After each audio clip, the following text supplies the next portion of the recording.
In this video, I'm going to show you how to fix games not opening full screen on Windows. So first you need to find your game. So let's say I'll go to Steam and just choose a random game.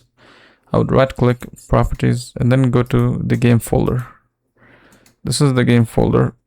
What you'll have to do is right click on the exe folder of the game, go to properties, compatibility, and then disable full screen optimization. Click apply and then OK. Now check if this fixes your error, and if it doesn't, then here's what you can do. When you right click, go to display settings. So here under display, you want to make sure your settings are set to the recommended options. Under scale, set to recommended. Under display resolution, set to recommended. And then under advanced display, you want to make sure that you have the correct hertz set, which is the default one. So whatever default is set, just make sure you don't change it. Now, if you have multiple options here, what you can try is to change between one another until you find the one that fixes your issue, and you can just keep it at that after you find it. Then after you do this, hopefully this fixes your issue. Now, one last thing you can try is actually updating your graphics card's driver.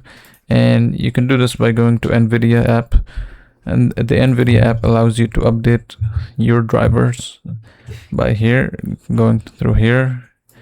And if you have like AMD or different graphics cards drivers, then you can update them from Device Manager. Go to display, and then here you can update the drivers. Updating these drivers can help you always stay up to date with the latest drivers. Also, another thing you can try is go to settings. Then under settings, you'll go to graphics. Make sure you enable this option. And then down here, find the game that you are having the issue with. Once you find the game here, if you can't find it, you can just add the game manually. Click add desktop app, and then find the game exe folder, and then click add. So what you will do is click on the drop down menu and then select high performance over here. Then you will turn this option on. So once you do this, you want to restart your computer, and hopefully this fixes your error.